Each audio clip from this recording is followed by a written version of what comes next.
The subject of this story may seem unusual, even provocative if told aloud. We will spend the day in the company of a woman whose profession placed her at once on the margins of society and at its very heart. A woman who lived in the late Middle Ages, earning her bread not by weaving cloth, baking bread, or tending livestock, but by offering companionship, intimacy, and warmth to strangers. She is a prostitute, a worker of the medieval streets. And yet, in this story, she is not to be judged, glorified, or dramatized. She is simply to be observed, just as one might observe a baker shaping loaves of bread, or a monk walking slowly with his prayer book, or a laundress cleaning laundry by the riverbank. Her life, like all lives, was woven from threads of ordinary moments.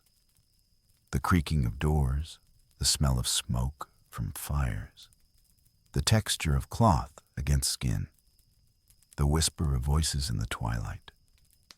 I am glad you have chosen to spend some quiet time here tonight, listening to a story that is meant to unfold slowly, like the steady rhythm of footsteps echoing down an old stone street.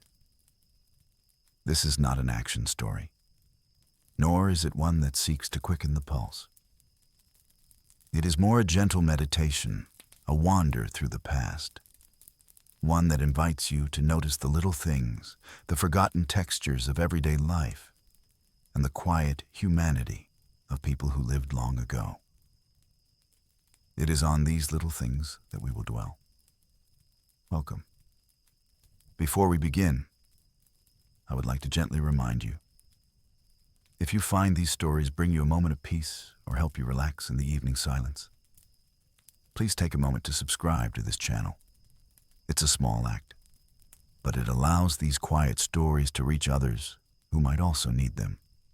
And if you'd like, you can leave a comment below, sharing your thoughts, or even a simple greeting. In this way, it becomes not just a story told in the air, but a shared conversation through time. Now let's settle in. Let the world around you soften. The edges of the day fade into shadow, and the noise of modern life fade away. We're going back to another time, but one that was full of ordinary life and familiar rhythms. So let's enter her world carefully. Imagine, if you will, a medieval town at first light. The air is cool and damp, carrying with it the faint smell of wood smoke, manure, and bread just beginning to bake in communal ovens. The cobblestones underfoot are slick with dew, and narrow gutters, carved to carry away waste, glisten faintly in the dim light of dawn. Shutters creak open one by one as townsfolk begin their day. A boy carries a bucket to the well. A woman shakes out a rug, dust falling like faint mist. Somewhere, a cock crows, its cry echoing against timbered houses. Our narrator of the day, the woman whose life we follow, lies on a straw mattress in a modest chamber above a tavern. Her window faces a narrow street, and through its cracks she can smell the sharp tang of horse dung mixed with the sweetness of rising bread. She is neither hurried nor lazy. She knows the rhythm of her day is steady, inevitable. She listens to the town's awakening, letting each sound filter slowly into her awareness. The toll of the church bell rolls through the morning air. It calls to the faithful, to the bakers, to the tradesmen. But it also marks the start of her day. Her room is simple, though not bare. The walls are rough plaster, uneven and faintly discolored by years of smoke from candles. A small wooden chest holds her few belongings. A comb of bone, a flask of rose water bought at the market. 2 gowns, one of heavy wool, patched at the hem, and another of thin, faded silk that once belonged to a wealthier woman. Beside the bed is a stool, upon which rests a clay pitcher of water and a basin for washing. The water is cool to the touch, and when she pours it, the sound is delicate, echoing faintly in the quiet. She splashes her face, runs wet fingers through her hair, and smooths it back with a comb. Each stroke is slow, deliberate, and practiced. The air smells faintly of tallow from the candle burned the night before. In a corner lies a discarded slipper. The straw of the mattress pricks through its covering in places, yet it is home enough. The simplicity of this space speaks of a life balanced between hardship and small comforts. Nothing here is luxurious, yet nothing is entirely absent either. We might be tempted to ask her name. Was she called Agnes? Marjorie? Isabel? Perhaps a name once whispered to her in gentleness, or shouted across a marketplace. But for this story, names matter less than presence. In this telling, she is every woman, one of many who walked those cobbled streets, laughed softly in taverns, and waited quietly in small rooms such as this. Her anonymity does not diminish her. Instead, it allows her to stand for many lives at once. The story is not of scandal, nor of passion, nor of tragedy. It is simply the story of a day, lived quietly and without drama. The morning ritual. She rises slowly, stretching limbs stiff from sleep. She dresses in the wool gown first, pulling it over her chemise, fastening the laces with practiced fingers. The fabric is coarse but warm, carrying the faint smell of smoke and the subtle musk of her own skin. She adjusts the sleeves, smooths the wrinkles, and pulls on her slipper. From a small pouch, she takes dried lavender and crumbles it lightly into the basin, letting the scent rise faintly into the air. She dips her fingers into the water, rubs them across her throat and behind her ears. This ritual is not vanity, though vanity plays a part. It is, above all, preparation, the creation of a face the world will see. She combs her hair again, more carefully this time, dividing strands with her fingers. Some women of her trade dye their hair with herbs or lighten it with ash, but she keeps hers plain, bound back with a strip of linen. The room grows lighter as dawn advances. Through the window, she hears footsteps below. A baker's boy calling out, a cart rumbling across stones, the low murmur of two women gossiping as they walk. And so we begin her day. There will be no sudden turns, no hurried leaps from moment to moment. Instead, we shall walk with her slowly, noticing the texture of each detail. We shall linger on the sound of voices, the smell of food, the weight of fabric, the creak of wooden beams. For history, when told gently, is less about great events than about small sensations. And in those sensations, we find a kind of rest.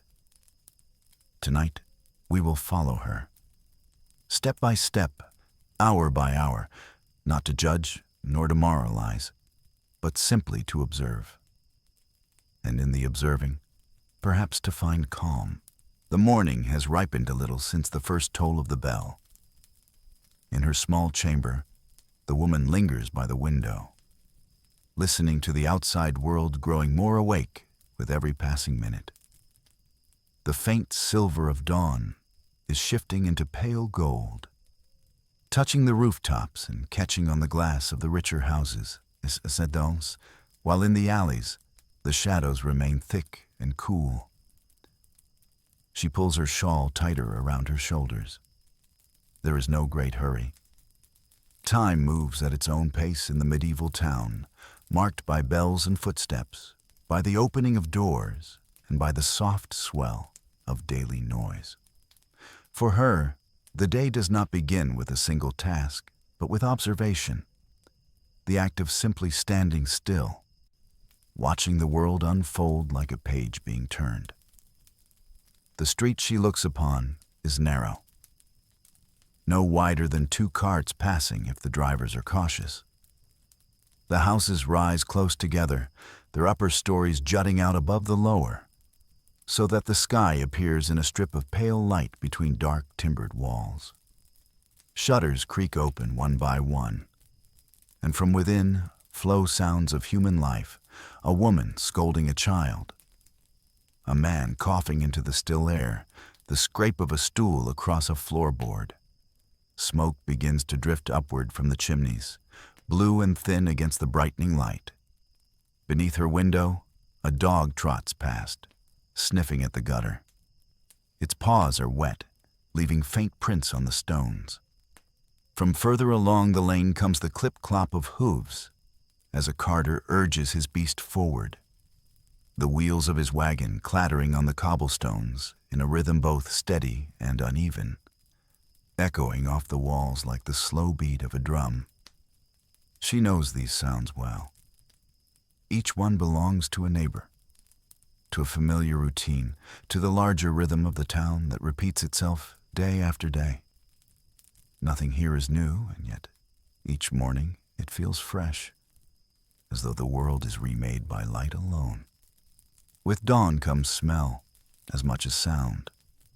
The air is heavy with the dampness of night, but now it carries stronger notes.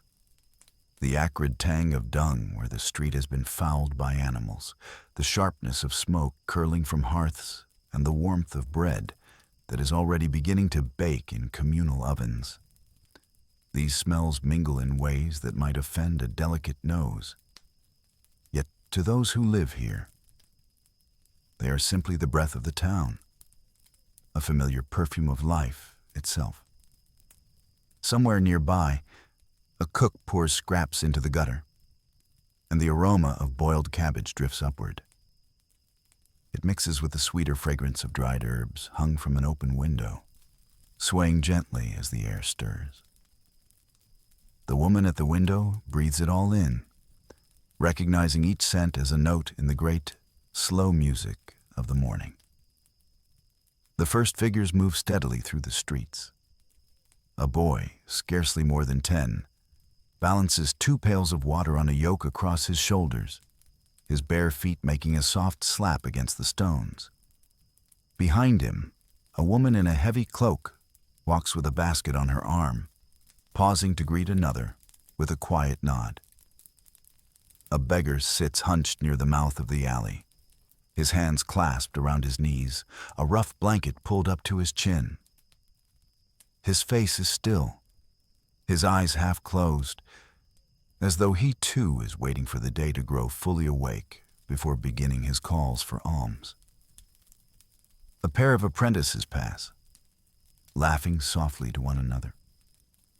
Their tunics are dusty from the workshop, their hair unkempt, yet their steps are light with youth. They glance toward her window, but do not linger. Their business is with the day, and the day calls them elsewhere. All these movements form a quiet tapestry, threads weaving in and out, intersecting and parting. Each figure carries a story, unseen and unspoken, yet visible in the way they walk, in the tilt of their heads, in the weight they carry. The bells ring again, deeper now, more insistent. They mark not only the hour, but also the rhythm of existence. The church is the heart of the town, and its bells are the heartbeat. Their sound rolls through the air, washing over roofs and alleys, reaching even into the smallest corners. Our watcher at the window listens as the vibrations fade, leaving behind a hush that is almost as loud as the ringing itself. For a moment, the town seems to pause, caught in the echo, before life resumes its steady unfolding. If she leans far enough from her window, she can just hear the faint murmur of the river that runs at the edge of the town. It is a constant presence, a ribbon of sound that threads through every hour, carrying with it the scent of water and silt. Barges will soon move upon it, their sails catching the morning breeze, their crews calling out in low voices. The river is both boundary and lifeline. It brings fish, grain, and news from far-off places. It also carries away the waste of the town, though not swiftly enough to spare the air from its sourness in summer. For now, in the cool of dawn, it is gentle, a steady whisper beneath the louder noises of hooves and wheels. Along the street, a watchman passes, his lantern now dark, swinging idly from his hand. His halberd rests against his shoulder, and his steps are measured, as though his body still carries the rhythm of the night watch. He glances upward, notices her at the window, and nods without surprise. He has seen her many times before. She belongs to the town as surely as he does.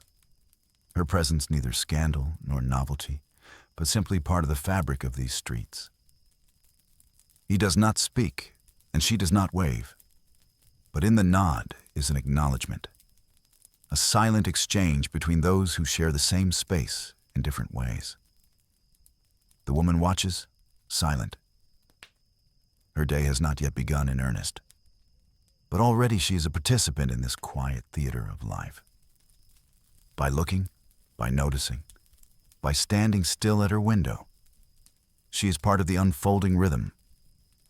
In these moments, she is not yet a worker, nor a whore, nor even a figure set apart. She is simply another soul awakening with the town, breathing its air, hearing its bells, watching its people move through the slow glow of dawn. And in that pause, there is peace. The town outside her window is now fully awake, and yet she lingers inside. For her, the world begins not with the street, but with the small rituals that ready her body, her hair, her clothes, and her mind. These are not hurried tasks. They are deliberate, careful, and almost ceremonial. For they shape not only her appearance, but also her place in the eyes of those she will meet. Every woman of her time performed some version of these morning acts. The peasant drawing water to splash her face. The noblewoman adjusting her veil in the mirror of polished bronze. The laundress rubbing her hands raw in the river before the sun grows too hot. But for her, these preparations carry another weight. They are tools of survival, ways of shaping perception in a world that measures worth by glance and gesture, as much as by deed.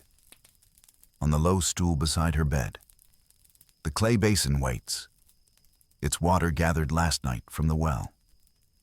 It has grown cool in the night air, a thin film forming across the surface, broken now by the dipping of her hand. She splashes her face, gasps softly at the chill, and rubs the water along her throat. Droplets slide down her skin and vanish into the neckline of her chemise.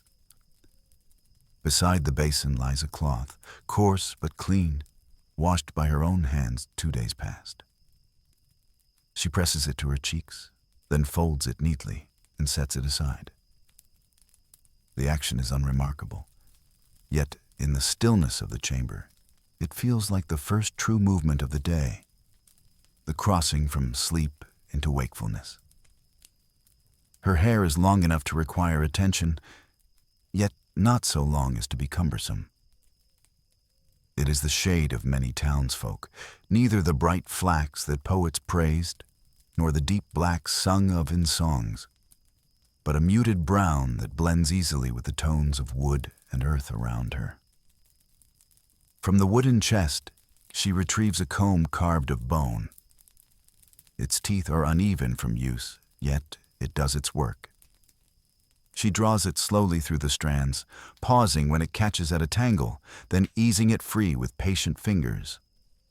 Each stroke is deliberate, each sound of teeth against hair like a whisper in the quiet chamber.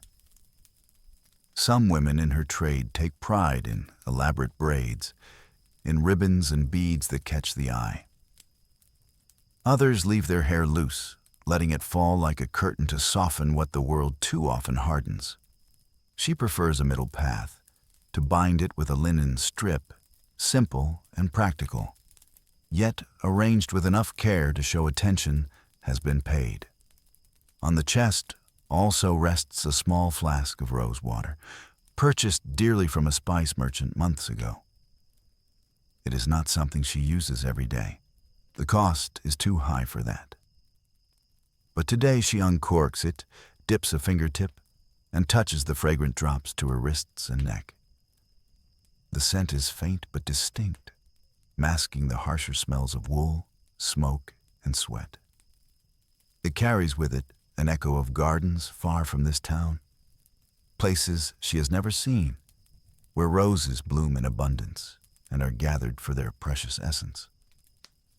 Most of her neighbors rely on simpler measures, sprigs of lavender hung by the bed, or a handful of rosemary burned in the hearth.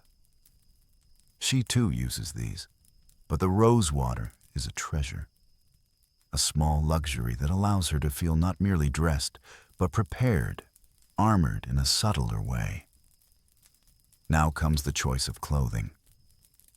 From the chest, she lifts 2 gowns, holding them up in the morning light. The first is of wool, thick and serviceable, dyed a faded blue that has softened into gray with washing. The second is lighter, a gown of silk, once brilliant crimson, now worn and patched, but still carrying the sheen of wealth. She chooses the wool for now. It will keep her warm in the chill of morning, and it bears fewer stains of memory. The silk she reserves for later, when the sun has risen higher and the tavern below fills with men seeking food, drink, and distraction. Beneath the gown, she wears a plain linen chemise, its hem frayed, its surface roughened by many washings.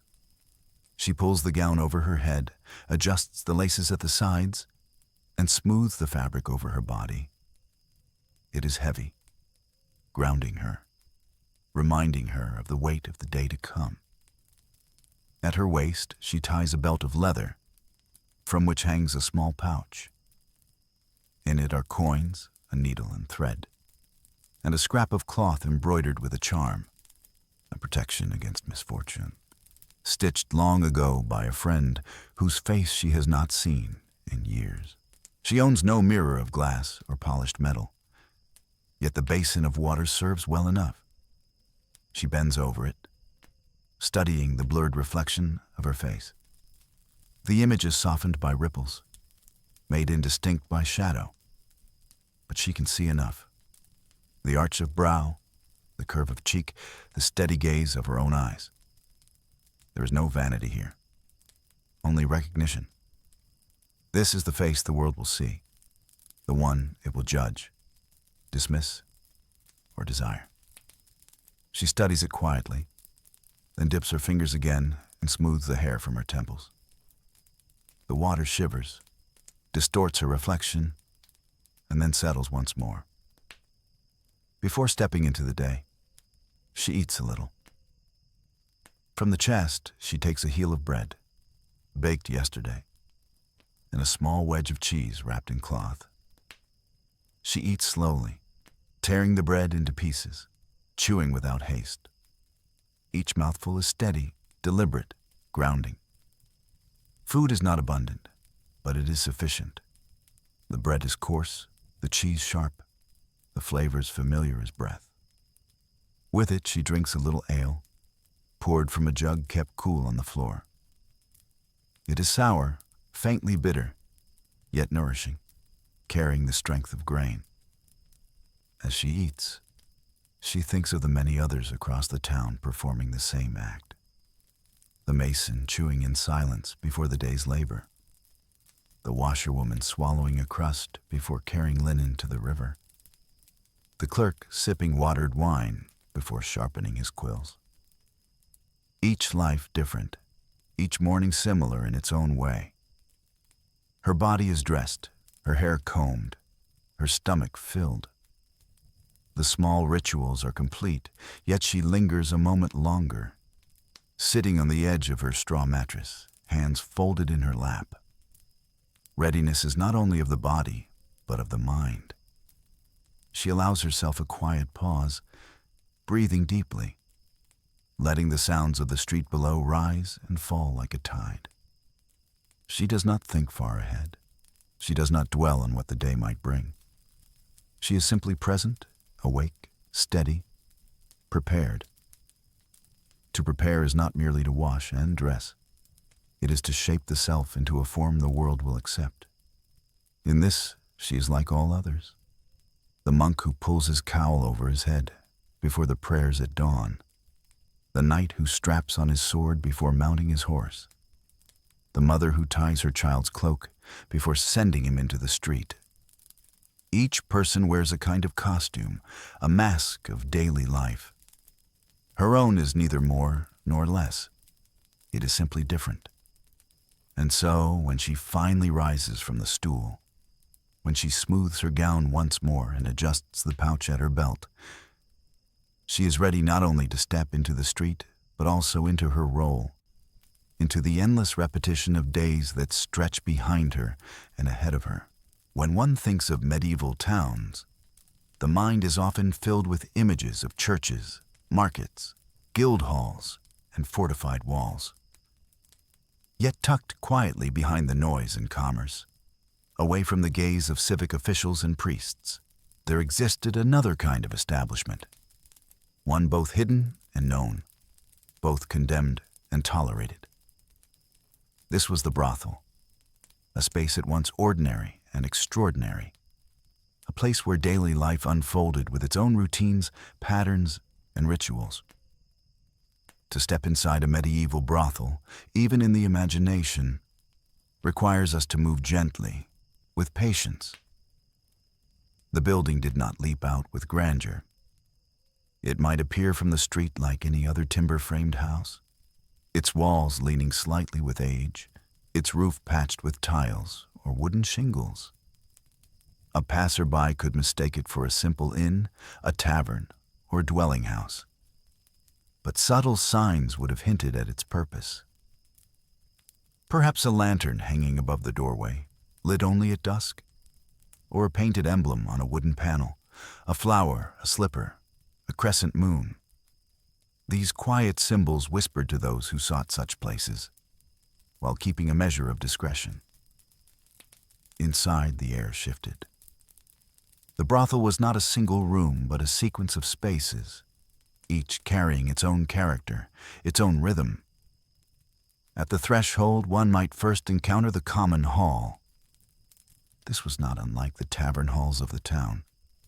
Long benches, rough wooden tables, a hearth where embers glowed steadily, casting a warmth that softened the walls stained by smoke. Here, visitors lingered, cups of ale in hand, before venturing further. The common hall was the brothel's public face, noisy sometimes, but also strangely domestic, filled with the hum of human voices, laughter, and the occasional plucking of a lute string. Adjoining the hall lay narrower passages, stairways leading upward, and doorways leading outward to small courtyards. One might imagine, for example, a narrow stone stair curling to the upper floor, its steps worn down by countless feet. These upper chambers served as the private rooms, each modest, each arranged with a simple bed, coarse linen sheets, perhaps a chest for belongings, and a stool or chair placed in a corner. Candles stood ready in small holders of brass or iron, and their waxy scent mingled with the faint trace of herbs scattered on the floor to mask less pleasant odors. The brothel was a layered place, combining the public with the private, the open with the closed. Its spaces were shaped not for grandeur, but for function. The kitchen, for example, was a humble one, yet always busy. Bread needed baking, pots of pottage needed stirring, and small amounts of meat and fish needed roasting when money permitted. The women who worked there were not always separate from those who worked in other ways. Some rotated tasks, serving meals as well as clients, showing how the boundaries of labor blurred within these walls. There might also have been a washing area, not luxurious, but sufficient. Wooden tubs stood ready to be filled with heated water carried in buckets from the hearth. Cloths hung to dry, and simple soaps made of ash and animal fat were kept close by. Cleanliness was not merely a matter of comfort, but part of the daily rhythm, both for health and for ritual. To wash before and after encounters was customary, a small ceremony of transition that turned the ordinary body into something prepared, adorned, and presentable. Beyond these spaces of daily activity, one could sense the presence of the madam or keeper. She often commanded a chamber slightly better furnished than the others. Her room might contain finer linen, perhaps a tapestry hanging upon the wall, a strong chest for coins, and documents safely stored. She was both overseer and caretaker, ensuring that rules were followed, payments collected, and disputes resolved. In her presence, the brothel's order took shape, not rigid, but steady enough to sustain a rhythm of work and life. The courtyard, if such existed, was another subtle space. Not every brothel had one, but those that did allowed for small gardens where herbs grew. Rosemary, sage, lavender. These plants were not only for scent and cooking, but also for simple remedies.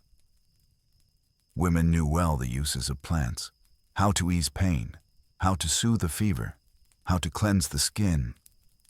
In such a courtyard, laundry might be hung, water poured from jugs, and quiet conversations exchanged away from the ears of clients. It was here, in the open air, that the brothel's women caught glimpses of the sky, felt the weather, and marked the turning of the seasons. The atmosphere of these spaces was not constant. At times the hall rang with music and chatter. At other times silence settled thickly, disturbed only by the crackle of the fire or the drip of water into a basin. In the evenings, lamps and candles created pools of warm light, softening the roughness of walls and floors. Shadows stretched and overlapped, giving the rooms a depth that shifted with each flicker of flame. One could imagine how the spaces became stages, each encounter framed by this moving light. To walk slowly through the brothel in imagination is to notice small details. The way straw was strewn across the floor for comfort and odor control. The faint glaze of grease on the wooden table, polished by countless elbows. The chipped rim of a ceramic jug resting on the hearth. These details do not draw attention in themselves, yet they form the texture of life. Without them, the picture would be incomplete. It is important to remember, too, that the brothel was not a place cut off from the wider town. It was woven into its fabric. Local bakers delivered loaves of bread. Brewers sold their ale. Neighbors sometimes exchanged words across fences, whether in friendship or reproach. Children playing in nearby alleys might have glimpsed women leaning from windows, their laughter floating down like a forbidden echo. The brothel, for all its stigma, was part of the community's ordinary geography. And so, when we imagine its spaces, we are not merely entering a secret world, but a familiar one. A house with rooms, a hearth with fire, a courtyard with plants, a stair that creaks as it is climbed. What distinguished it was not its structure, but the purpose it served, the roles enacted within it, and the lives of those who moved gently through its chambers day by day. In this way, the brothel stands not as an isolated ruin of the past, but as a reminder that history lives in spaces both grand and modest, in the cathedral's spire and the wooden stairwell of a house known by whispers. To explore such spaces slowly, without judgment, is to come closer to understanding the lives that once filled them. When we turn our attention from the brothel itself to those who crossed its threshold as visitors, we find a wide variety of faces, temperaments, and intentions. The medieval brothel did not cater to a single class of man, nor to a single kind of desire.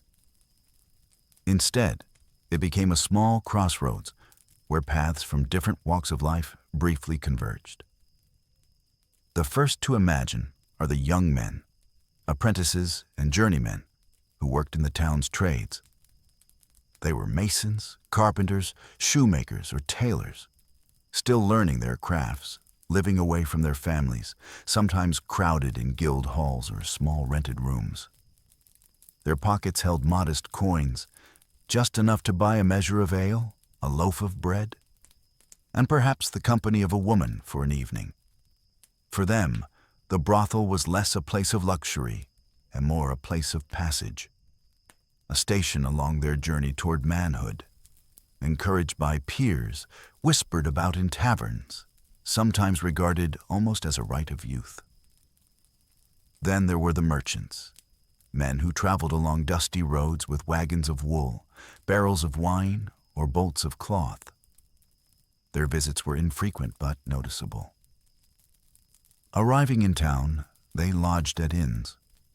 But the brothel offered a different kind of rest, one that spoke less of beds for sleeping and more of rooms for company. These men carried not only goods, but also stories, and in the hush of candlelight, they often spoke of distant markets, of ports along the Rhine, or fairs in Champagne. Their words filled the brothel's rooms with images of faraway places, lending to its walls a sense of a wider world. Clerks and scholars, too, sometimes found their way here. Though the church thundered against such acts, the human heart did not always obey. Young students at cathedral schools, their minds trained on Latin texts, might slip quietly through narrow alleys after sunset, their thoughts caught between the lofty abstractions of philosophy and the pressing needs of the body. For them, conversations with the women might have turned less on trade and more on curiosities of thought, questions of fate, fragments of poetry, or confessions whispered with hesitation. Soldiers and men-at-arms formed another portion of the clientele.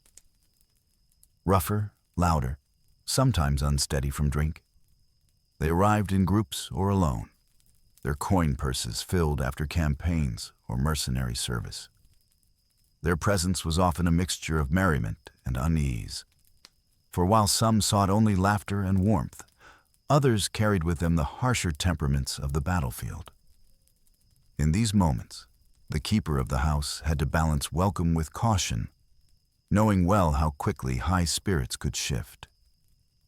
And yet, it was not only men who appeared at the brothel's door. Records and whispers suggest that women sometimes visited too, not as workers, but as patrons. A wealthy widow, perhaps, or a merchant's wife, curious or lonely, slipping into the house under the veil of night. Such visits were rarer, but they remind us that desire and curiosity were not confined to a single gender, even in times when society wished to contain them. What then did these clients seek beyond the obvious? In part, they sought conversation, that most human of exchanges. Words softened the encounter, made it less a transaction and more a shared hour. Imagine the hall as the evening stretched on. A man seated with a cup of ale, a woman beside him, her hand resting lightly on the rim. Their talk might begin with trivialities. The weather, the noise of the market, the price of bread. Gradually, it could wander into deeper lanes. Memories of childhood, worries about debts, or the small griefs carried quietly in the heart. The women who listened became, in a sense, keepers of many stories. Their ears absorbed the murmurs of men from different trades, different corners of the town. In their minds accumulated a tapestry of voices, woven together like threads in a cloth. Some men returned often, forming bonds of familiarity. They sought not only touch but recognition, the comfort of being remembered, the ease of hearing one's name spoken kindly after a weary day. These conversations did not always shine with cheer. Some clients arrived burdened with silence, and their words emerged slowly, reluctantly. A widow's son, still mourning his mother. A soldier haunted by the memory of violence. A craftsman fearful of failing his guild exam. The brothel, for them, became a place where the weight of such thoughts could be eased, not erased, by another's presence. The woman's role, though seldom acknowledged, was not only that of companion in flesh, but also in speech, and sometimes in silence. At times, laughter did ring out. Jests were shared, riddles told, and songs half sung. A lute in the corner might be plucked clumsily, its notes tumbling into the air. These moments reminded all present that the brothel, despite its reputation, was also a human space, alive with the same warmth and folly found in taverns and kitchens across the town. The tone of these encounters depended not only on the man's station, but on his mood. A weary merchant, his shoulders stooped from travel, might wish only for quiet words by the fire. A youth, flushed with drink, might chatter endlessly about his small victories at the forge or workshop. An older man, his beard gray, might speak more softly, reflecting on years already past. Each sought something different, and each encounter unfolded slowly, shaped by these needs. In the background, the keeper ensured that order held. She moved quietly, checking that ale was poured, that coins exchanged hands, that no quarrel broke the fragile peace. The women, skilled in reading gestures and tones, guided the conversations with care, knowing when to lean into laughter, when to shift towards seriousness, and when to let silence itself be the conversation. To speak of clients and conversations, then, is to see the brothel not merely as a place of physical commerce, but as a small theater of human connection. Words mattered.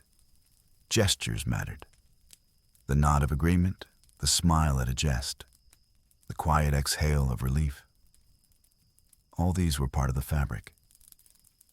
And though these moments were fleeting, they were no less real than the more formal exchanges of guild halls or parish meetings. If we listen closely to these imagined voices, we can almost hear them now. The murmur of a merchant describing a distant fair, the low laugh of a woman at a clumsy joke, the scrape of a stool on the floor as someone shifts closer, the sigh of a young man, both nervous and hopeful. They are faint echoes, but they remind us that history is not only in chronicles and sermons, but also in these intimate, unrecorded exchanges. In the end, clients and conversations remind us of the ordinariness of such spaces.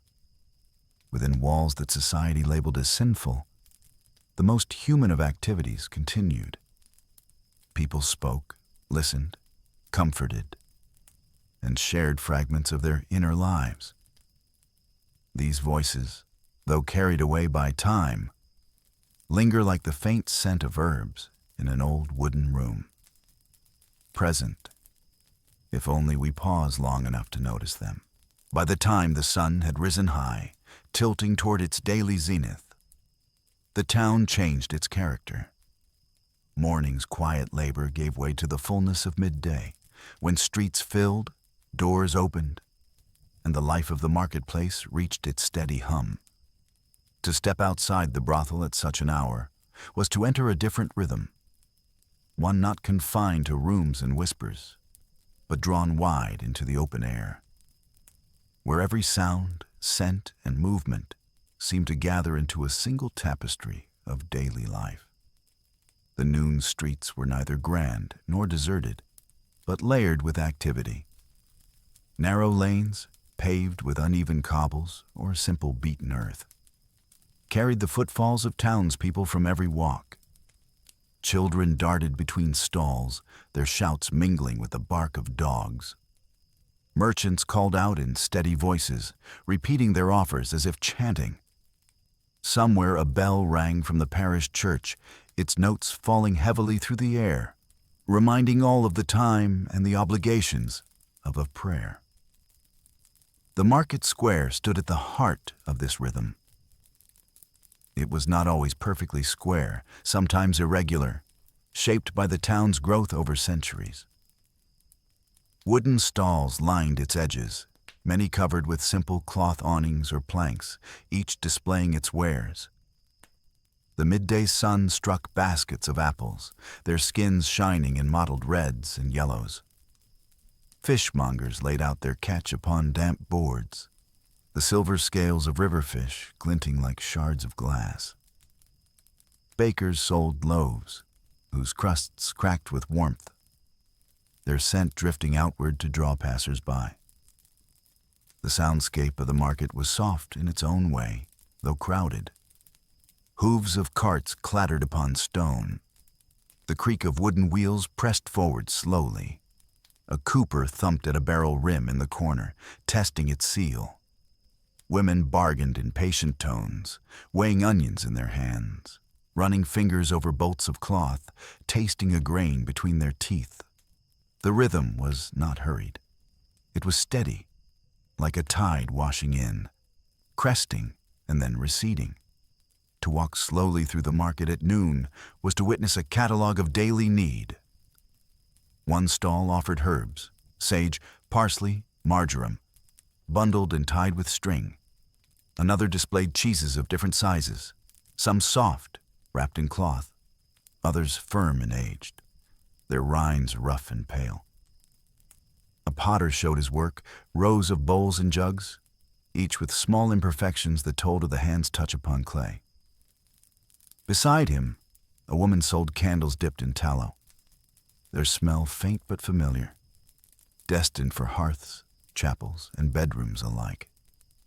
The human variety was no less remarkable. Farmers who had walked miles in with baskets on their backs stood alongside townswomen carrying purses. Guild masters strode with authority, while servants moved quickly, fetching what their households required. A beggar sat near the well, his hand stretched quietly, not with demand, but with a weary hope. Nearby, a friar in simple robes reminded buyers to give alms, his voice cutting gently through the noise. For those who worked in the brothel, the noon market was not merely spectacle, but necessity. Provisions had to be purchased, bread to be broken at supper, ale to be poured in the evening, dried beans and peas to be stewed into thick pottage. A woman might be sent with a basket upon her arm, her steps blending into the crowd, her presence unnoticed among the many. She would pause at the butcher's stall, selecting cuts of meat if coin allowed, or at the miller's cart, where sacks of flour stood like small hills.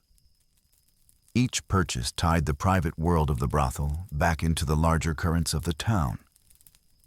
Midday also brought the sense of pause. Workers rested on doorsteps, wiping their brows, chewing upon bread or fruit.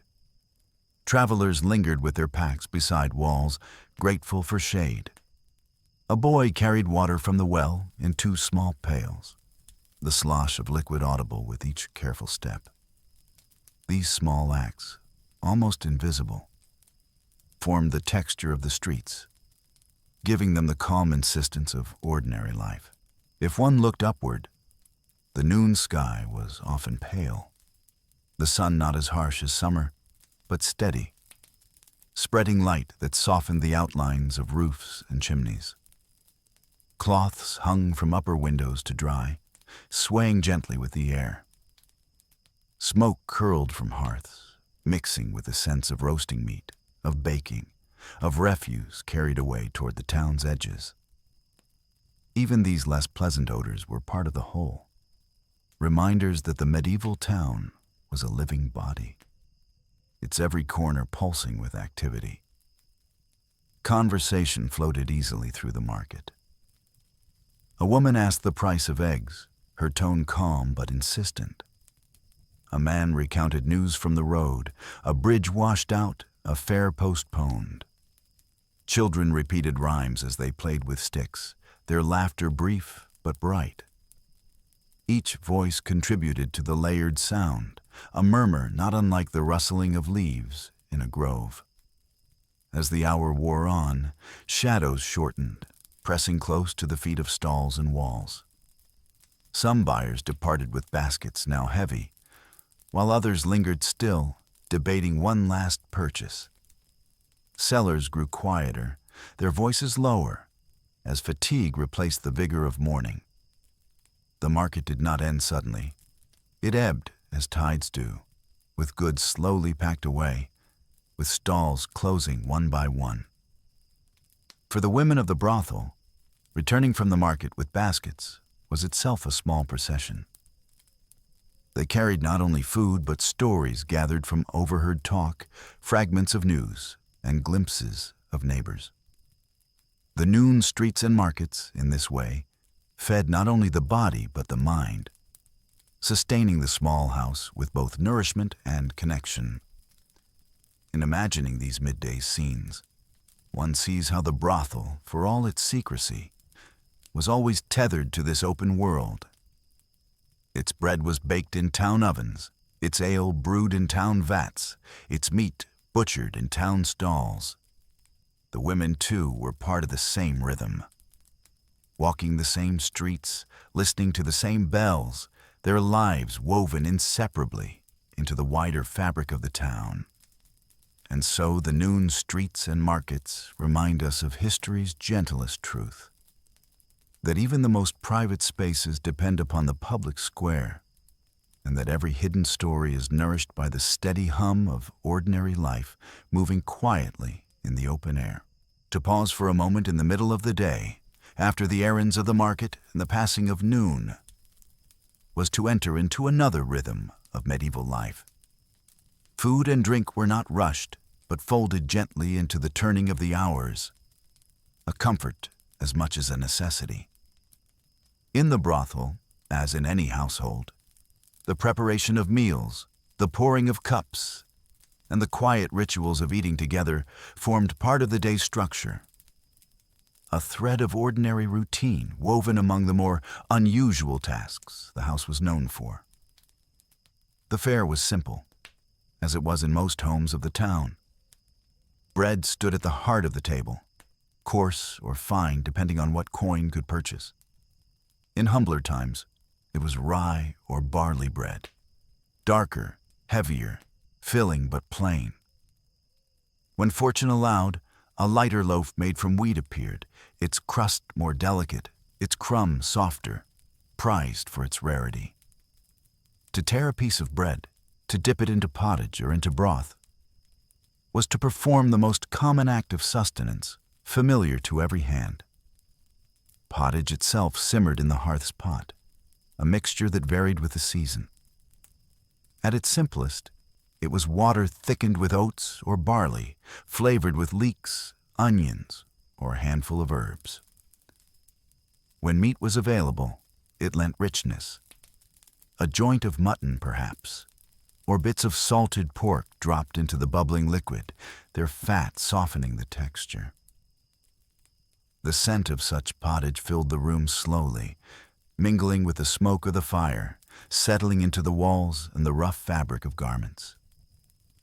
To ladle it out into bowls, to share it in steady silence, was to mark the midday pause with warmth and nourishment. Cheese, too, found its way to the table.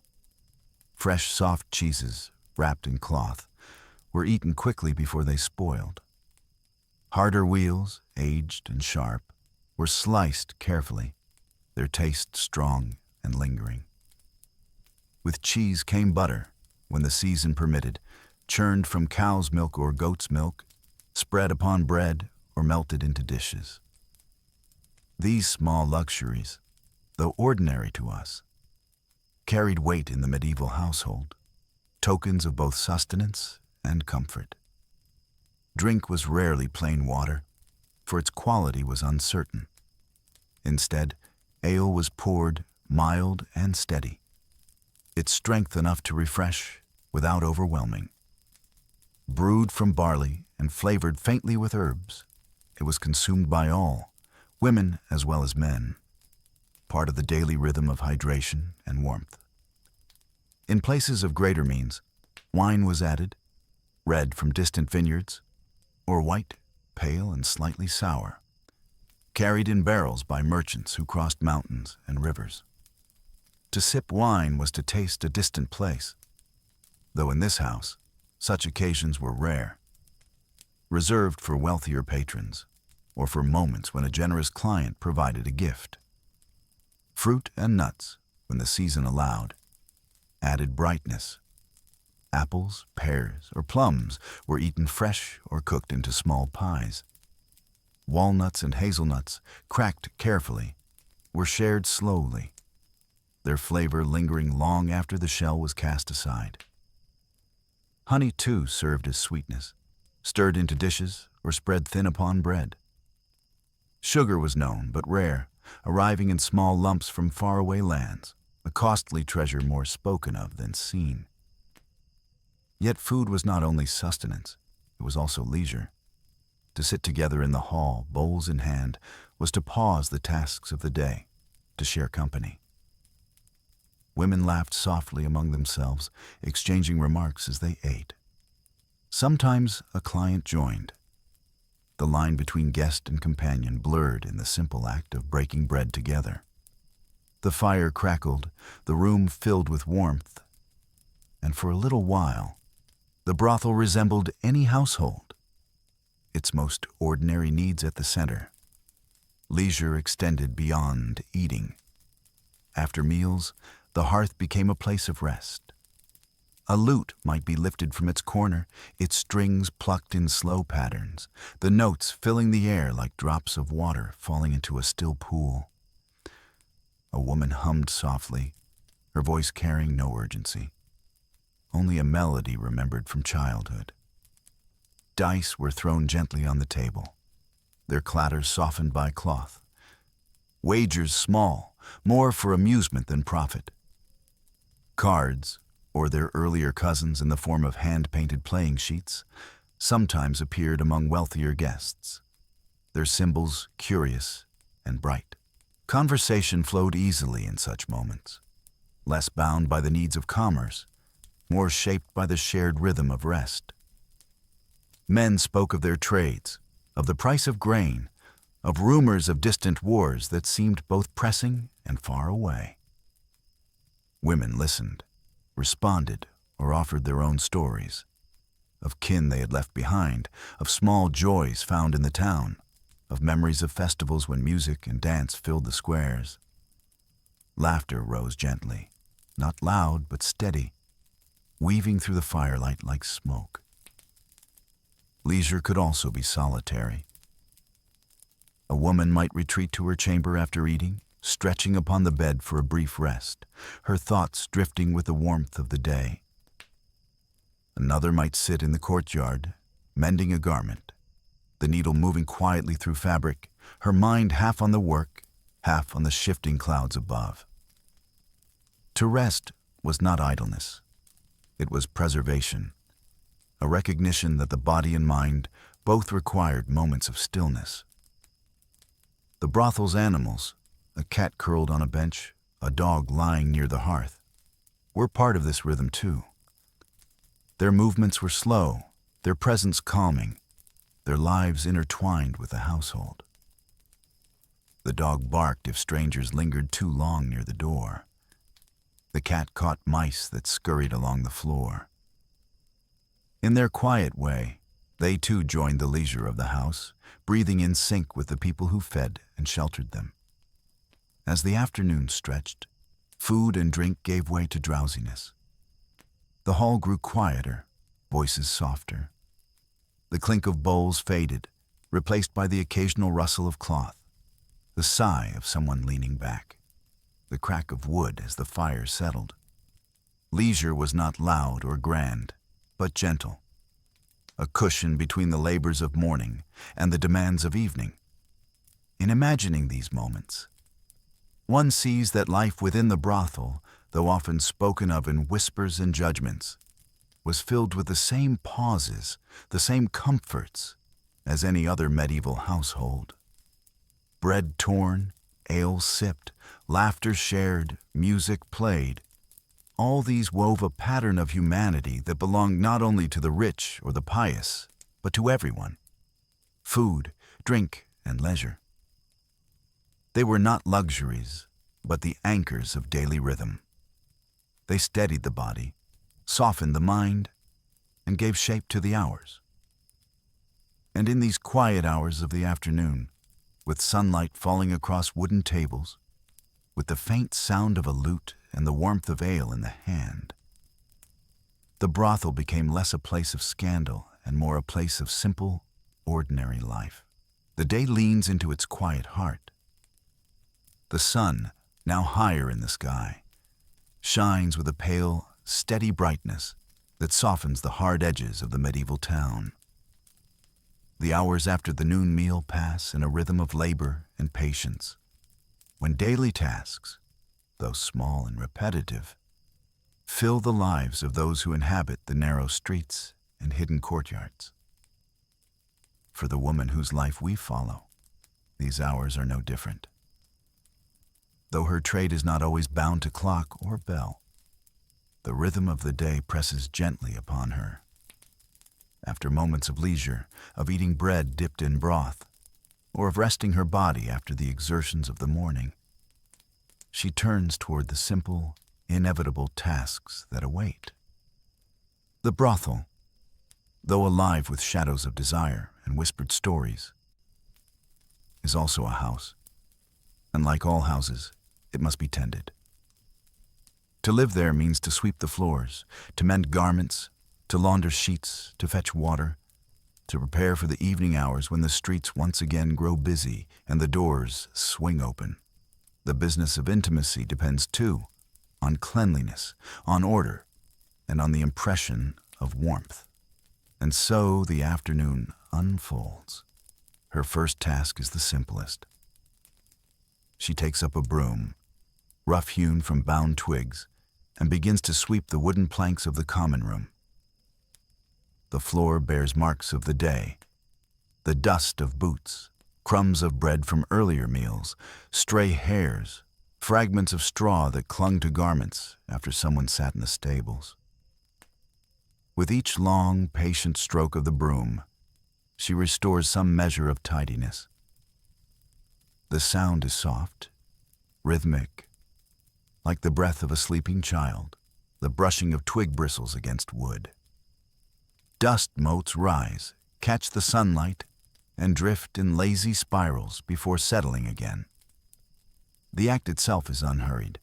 She does not race through it, for in the brothel, time stretches differently.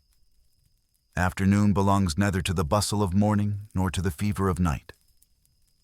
It is a pause, a place where labor takes on the quality of quiet meditation.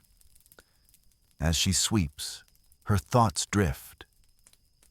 Perhaps she remembers her childhood village, where sweeping was also her duty. Though it was a dirt floor she cleared back then, smoothing earth into evenness.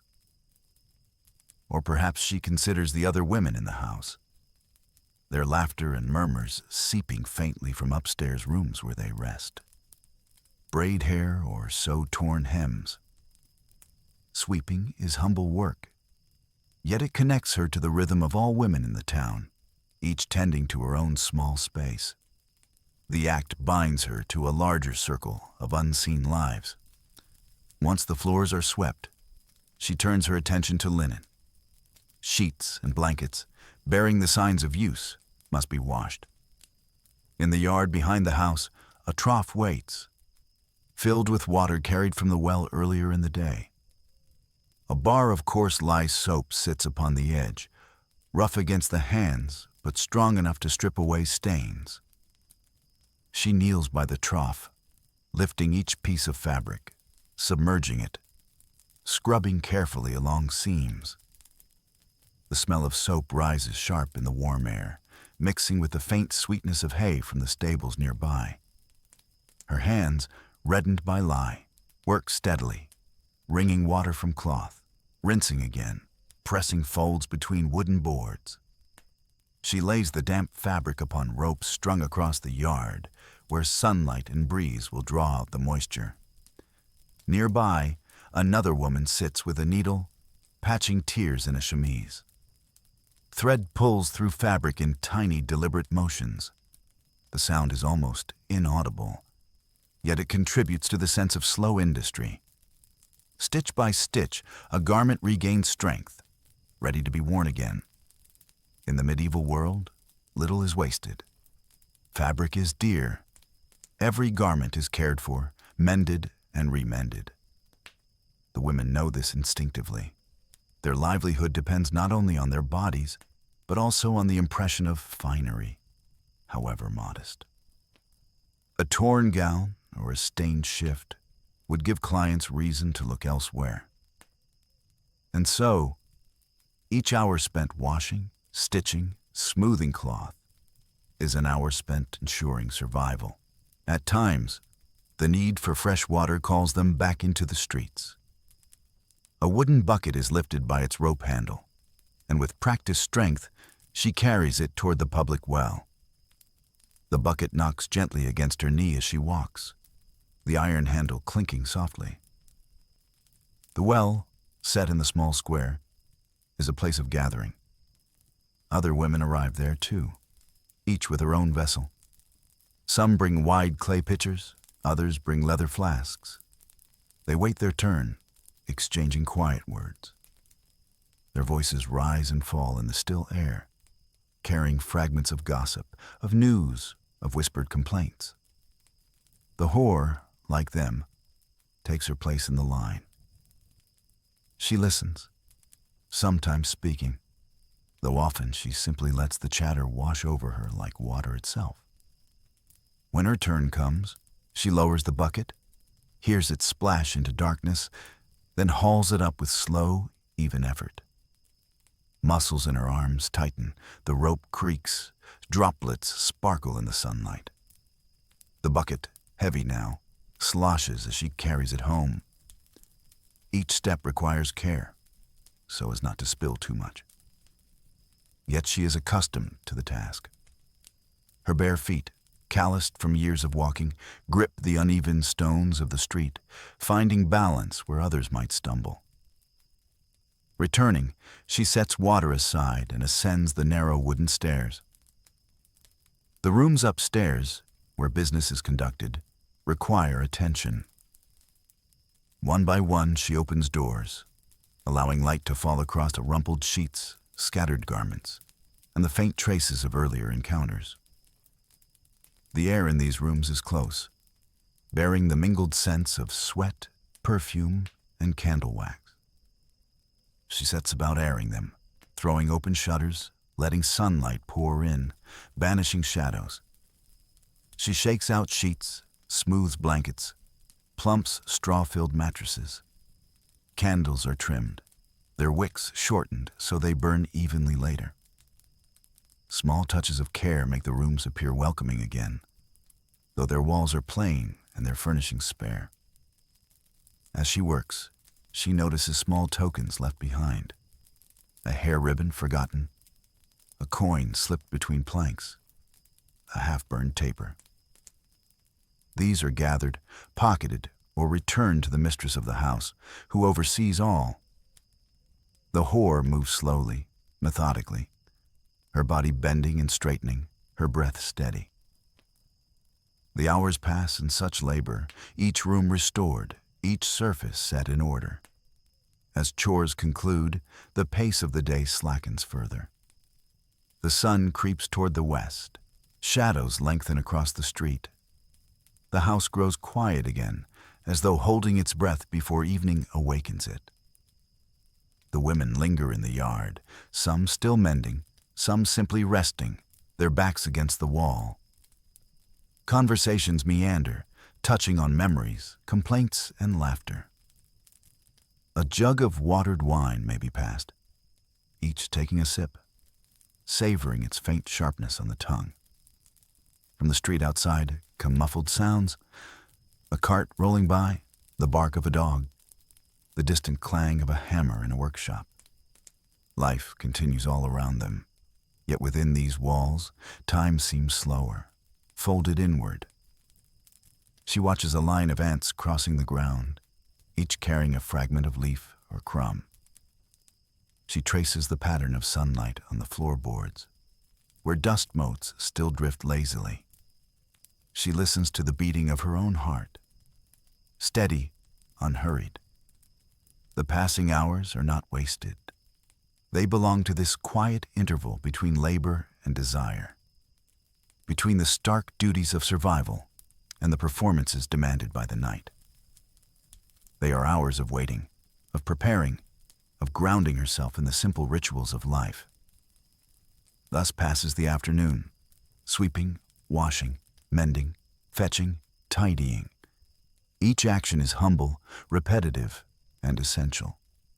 The brothel is not only a place of transaction, it is also a home, one that breathes through the small labors of the women who inhabit it. The whore moves through her chores as though through a kind of meditation. With each stroke of broom, each plunge of fabric into water, each lift of bucket, she roots herself in the moment. Time, in these hours, is not hurried. It stretches, like linen drying on a rope, pulled taut but unbroken. The day edges onward. Soon the sun will lean westward, painting the sky with shades of gold and rose. Evening approaches, with its new demands, its influx of voices and footsteps, its doors opening once again to strangers. But for now, the afternoon remains a gentle place, filled with the sounds of chores, the smell of soap, and the softness of light. And so we leave her in this quiet passage of the day, where labor and stillness intertwine. The afternoon hours stretch into their final moments. The sun, once high and steady in the sky, now begins its slow descent, brushing rooftops and chimneys with a softer light. Evening approaches, not suddenly, but with a kind of patient inevitability, as though the town itself exhales after the long day. For our medieval whore, this transition is more than a change of light. It is the quiet crossing from labor and rest into performance once more. The evening hours bring new work, different from the chores of sweeping and washing. They demand her presence, her attention, her body, and her spirit. Yet before that labor fully begins, there is this fragile hour of glow, the in-between place where light softens, moods shift, and the brothel prepares itself for the night. She stands by the window, shutters open, watching the changing sky. The light no longer burns overhead. Instead, it leans low, stretched across the cobblestones in golden ribbons. The walls of nearby houses, rough stone and plaster, catch a warmth they do not hold at noon. The air seems thicker, carrying the smell of hearth smoke and cooked grains from nearby kitchens. The glow is gentle, almost forgiving. It softens every surface it touches, from the worn wood of the window frame to the curve of her hand resting against it. Even her own face, reflected faintly in the warped glass, looks kinder, calmer, more at peace. Evening light has always been like that, a balm laid across the world after the sharp clarity of day. Inside the brothel, candles are not yet lit, and so the fading daylight reaches into corners, revealing dust motes that hang suspended like tiny sparks. The rooms seem to wait, their silence deepening with every minute. With the glow comes the need to prepare. She withdraws from the window and moves toward her things. A small chest containing garments, a few pots of pigment, a comb of bone. Each evening, she repeats the same rituals, not hurried but deliberate, knowing they shape how she will be seen. She dips a cloth into a small bowl of water and wipes her face clean of the day's sweat. Then she powders lightly, to dull the shine of her skin, using chalky dust that clings pale against her cheeks. She colors her lips faintly with a paste made of crushed berries, giving them the suggestion of fullness. Her hair she combs slowly, drawing the teeth through knots, smoothing strands until they shine in the dimming light. Her gown for the evening lies folded nearby. It is not new, nor fine by the standards of nobility, but it is cared for. The fabric, though patched in places, holds a deep red dye, chosen for the way it catches candlelight. She slips it over her shoulders, tying laces with steady hands. Around her waist, she fastens a belt, from which hangs a small pouch for coins. The act of dressing is more than covering her body. It is the quiet donning of an identity. In daylight, she is a worker, a washer, a woman bent to chores. In evening glow, she becomes something else. A figure of desire, a participant in the dance of coin and company. As the sky deepens into amber and rose, the house stirs. Doors creak open. Footsteps sound on stairs. Voices mingle in the air. One by one, the women emerge from their rooms, dressed in brighter gowns, hair brushed, faces painted. They gather in the common room, where benches and tables stand ready, where the jugs of watered wine have been set out. The mistress of the house oversees it all, sharp-eyed yet calm, ensuring the rooms are prepared, that candles are ready to be lit, that every corner of the space invites welcome. She checks the shutters, adjusts the placement of a stool, nods approvingly at a neatly folded cloth. Her presence carries authority, but also familiarity. The women trust her to keep order in a world that often seeks to scatter them. Laughter begins to rise among them, soft at first, then warmer. They share words, tease one another, smooth each other's sleeves, fasten stray ribbons. There is camaraderie here, a shared knowledge of what the night will demand. In this glow, before clients arrive, they are not rivals but companions, bound together by circumstance and survival. Yet even as the house awakens, the whore feels her own mood shift in ways she cannot entirely name.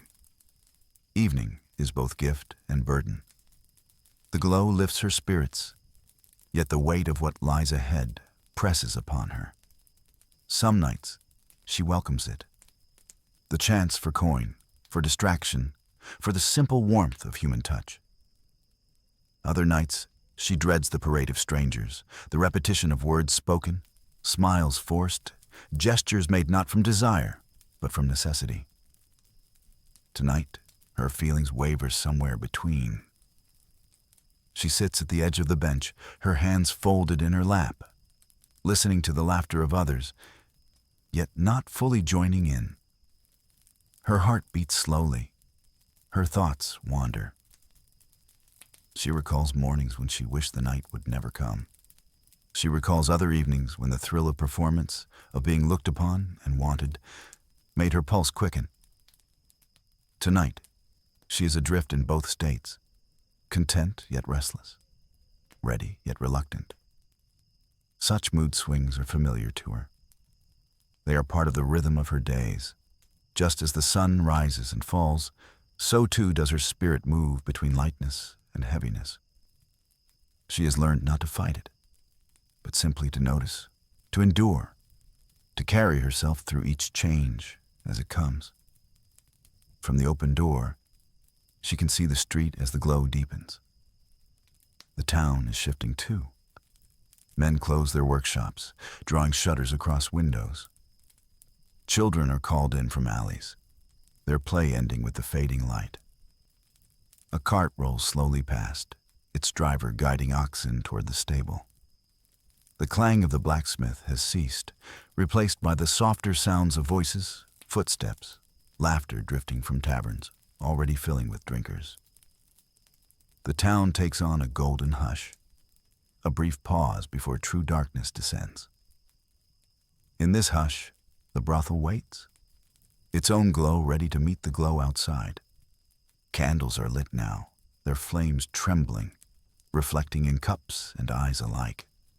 Shadows stretch longer across the floor, the corners of the room deepening into quiet mystery. Before the first visitors arrive, the women share a final moment of calm. A jug of wine is poured, cups are filled. They sip slowly, the warmth spreading through them, softening nerves.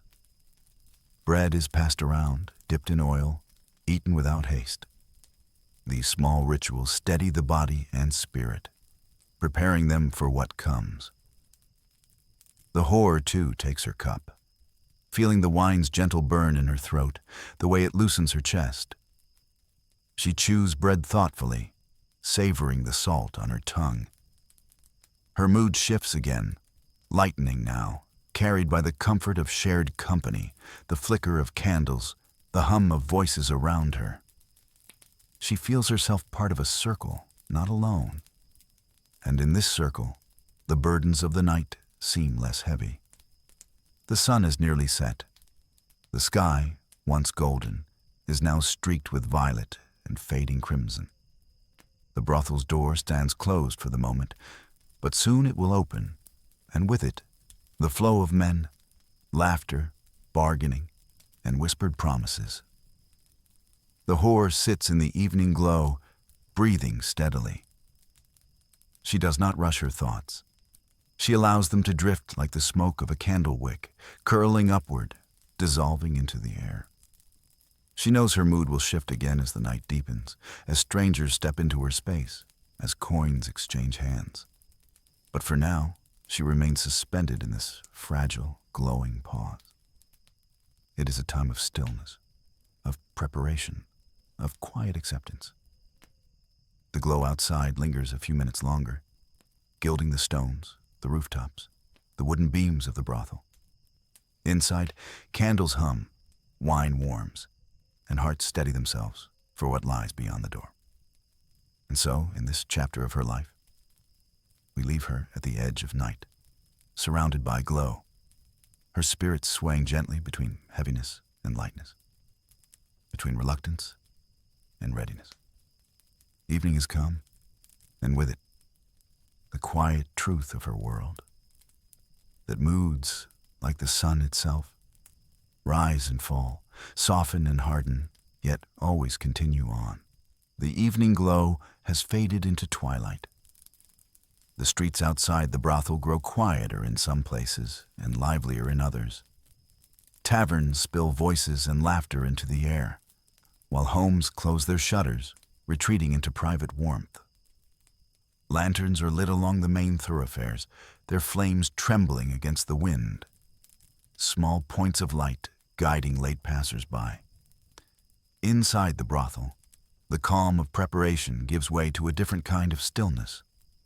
The waiting kind. The air carries anticipation, hushed yet expectant. The women are dressed, their hair combed, their lips painted faintly. The candles burn steadily in their holders, shadows dancing across the walls. The mistress of the house stands watchful, her eyes alert for the first knock at the door. The night is beginning. It comes softly at first, almost uncertain. A fist rapping against wood, muffled by the heavy air of evening. The mistress moves to open it. Her posture straight, her gaze calm. Beyond the threshold stands a man, his cloak pulled close, his eyes flickering between confidence and hesitation. For many men, the first approach is like this, cautious, tentative. To enter a brothel requires a step away from ordinary respectability. Yet, it is also familiar, part of the rhythm of life in the town. And so he nods, slips inside, and lowers his hood. The smell of the street comes with him. Cool air, smoke from nearby hearths, the faint tang of ale. He greets the mistress quietly, places a coin in her hand, and lets himself be guided into the common room. He is not alone for long. Another man arrives soon after, then another. They come in twos and threes, their boots tapping on the stones outside before stepping into the candlelit warmth within. Each man carries his own mood, his own story, One speaks loudly, eager, his laughter already spilling into the room. Another is quiet, keeping to shadows, eyes darting nervously as though afraid of being recognized. A third appears weary, his shoulders slumped from labor, seeking not only pleasure, but also rest. The brothel receives them all with the same patience. Cups of watered wine are poured.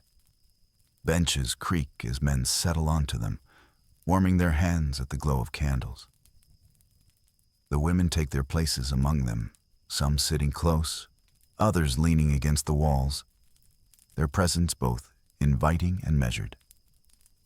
The night's rhythm begins not with frenzy, but with this: slow arrivals, cautious conversations, the gradual weaving of voices into a low hum. For the whore, the evening opens with words. She sits near a man who has come alone, his cloak still draped over his shoulders. He looks at her with a half smile, uncertain of what to say, and she responds with a question so simple it requires little thought. "Have you eaten this night?" The question, ordinary as it is, eases him. He nods, explains that he has come from the tavern, that he drank ale but little food. She listens, nodding gently, allowing him to speak. The conversation drifts toward his work. He is a mason, he says, shaping stone for a church wall in the next parish. His hands are thick, roughened with calluses, and as he gestures, she notices the dust of mortar still clinging beneath his nails. The words they share are not remarkable. They are small, simple, part of the human fabric of exchange. Yet for him, to speak them in the presence of her quiet attention is comfort enough. And for her, they are part of the practice. Each man carries a story. Each story deserves at least a moment of listening. The common room grows warmer as more men arrive. Candles flicker, casting halos of gold across faces. The sound of conversation swells, blending into a steady hum. A jug is lifted, cups refilled, bread broken and passed around. The mistress moves among them, watching, ensuring each man feels welcomed, each woman remains at ease. She carries the authority of one who has seen countless nights unfold, who knows when laughter needs soothing or when silence should be allowed to deepen. The whore sits among this scene, her mood calm, drifting with the rhythm of voices. She smiles when needed, listens when silence falls, leans close when a man speaks softly. Yet inside, she remains still, like water beneath a thin layer of movement. The night will grow heavier soon, but for now, it is gentle, filled with small beginnings. In time, choices are made. Men glance toward the women, women toward the men. A look lingers too long, a hand brushes a sleeve, a laugh is shared with more weight than before. The mistress observes, nods, guides when necessary. One man rises, offering his hand. A woman takes it, and together they move toward the stairs, disappearing into the shadow of the upper rooms. Another man hesitates, his gaze wandering until it meets the whore's. He smiles, tentative, and she inclines her head in quiet acceptance. They do not speak much. Words are not always needed. Together they too rise, walking slowly toward the door of a chamber. The house breathes differently now. The hum of the common room lessens, as footsteps carry into hallways, as doors close softly behind them. The rhythm shifts from gathering to parting, from public conversation to private encounter. For those who remain below, the room feels spacious, quieter. A few men linger with their cups, savoring wine, speaking in low voices to the mistress. Others play dice at a corner table, the rattle of bone pieces soft against the wood. The whore, in her chamber, lights a single candle. Its glow is small, yet it fills the space with warmth. The man with her speaks little, only enough to explain his wishes, his payment, his gratitude. She listens, nods, and guides the moment with practiced calm. There is no rush. Time here is steady, unhurried. The first hours of night move gently, each encounter unfolding like the slow turning of a page. Outside, the street has grown dark. Lanterns sway in the wind. Voices drift faintly from the tavern, muffled now by the walls of the brothel. The town has settled into night, and within these rooms, life takes its own measured pace. When the man departs her chamber, leaving a coin behind, she tidies the room with the same calm as always. She smooths the blanket, sets the candle upright, wipes the wooden table with a cloth. She washes her hands in a small bowl of water, the coolness soothing against her skin. Then she returns downstairs, where the room has filled again with laughter, footsteps, and the arrival of new customers. The cycle continues, greeting, speaking, listening, guiding. Each man carries his own weight, his own desire, his own reason for seeking this place. And she, along with the others, receives them all, steady as stone, soft as fabric, constant as the turning of day into night. The first customers of the night set the rhythm. They arrive with hesitation or eagerness, with silence or laughter. They test the space, fill it with voices, then withdraw into shadowed rooms. Their presence transforms the brothel from a house of waiting into a house of motion. For the whore, these first hours are not the height of labor, but the gentle beginning, where moods are shaped, where the night's course is quietly drawn. She feels herself both participant and observer, moving with the flow of strangers while holding her own center. The night has only just begun. More will come, more voices, more footsteps, more doors opening and closing. But the tone has been set, a calm unfolding, steady and inevitable, carried forward by the soft glow of candles and the murmur of human need. And so, with the first customers welcomed, the evening deepens. Shadows lengthen, coins change hands, and the brothel breathes in its full rhythm once again. The bells of the city have long since fallen silent. The taverns, though still alive with occasional laughter, have dimmed. And the brothel, where our story lingers, shifts gently into a different rhythm. This is the deep of night. That strange time when the day's business has ebbed, when most citizens are asleep behind shutters and doors, yet a handful remain awake, lingering in shadows, their hours stretching longer than the rest. The streets outside are quiet now. The noises of market and workshop are long gone, replaced only by the shuffle of a patrol or the faint whinny of a tethered horse somewhere in the dark. Lanterns hang in iron holders on the corners, their flames guttering when the night wind passes. It is at this hour that even the city itself seems to breathe more slowly. Walls damp with night air, cobbles slick with dew. Inside, the women move more softly now. The frenzy of the early evening is behind them. The heavy rush of visitors, with their coin and chatter and demands, has dwindled. What remains are stragglers, a lonely merchant who has stayed later than he intended, a soldier reluctant to face his barracks, a youth too shy to leave, sitting awkwardly with his drink. The rooms are lit with small lamps. Oil burns low, casting shadows on the timbered beams and plaster walls. Curtains of coarse linen stir in the draft that sneaks under the door. The air carries a mingling of scents, wax candles dripping, cheap wine spilled on the floorboards, and the faint trace of herbs burned earlier to cover stronger odors.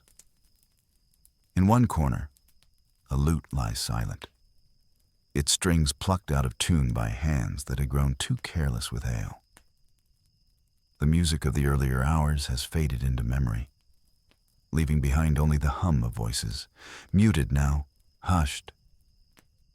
The women, those who have finished with their last visitors, sit together on benches, leaning against one another in the kind of closeness born not only of work, but of necessity. They share quiet words, or simply stare into the flicker of a candle, letting the minutes pass in silence. A jug of watered wine may circle among them, though most are too tired to drink. They laugh softly now and then, not with the exaggerated joy they gave to customers, but with something gentler, more genuine, the laughter of those who know one another's stories and who can afford to let the masks slip when the doors are nearly closed. In the upper rooms, some are still at work. A creak of the bed frame here, a murmur behind a curtain there. The city's deep night has its shadows, and though it is late, desire does not always obey the clock. Yet even these encounters feel slower now, less hurried, less urgent. The edges of the night soften men's moods. They speak more than they act, whispering confessions or half-told tales. It is at this hour that secrets are often shared, spoken into the dark as if the night itself swallows them safely. One man, his hair streaked with gray, tells of the sun he has not seen in years. Another admits to fear of the sea, though he sails again come morning. A third weeps quietly, his head resting on the shoulder of the woman beside him. For them, the brothel becomes not only a place of flesh, but of ears that listen, ears that do not judge. The women, accustomed to such things, receive these words as part of their trade. Yet within the stillness of the hour, even they sometimes feel the weight of another's confession settle into their chest. They know that come dawn, the man will leave, and the words will vanish like mist. But for a moment, in the hush of the deep night, they matter. Elsewhere in the house, the keeper of the brothel counts coins. The sound of silver clinking against the wooden table echoes softly. She writes tallies on a wax tablet, then smooths them out again with the flat of her hand. The work is endless, the numbers always changing. She sighs, adjusts her shawl, and adds another mark. In the kitchen, a pot of thin broth simmers slowly. It will be ready for the women when the last customer has gone. A final comfort before sleep. The fire burns low, embers glowing red in the hearth. From time to time, someone stirs the pot, the wooden spoon tapping gently against its side. The deep night stretches on, and with it a peculiar calm. The city sleeps, but inside these walls, the rhythm continues. A door closes softly, a voice murmurs good night, a floorboard creaks under tired feet.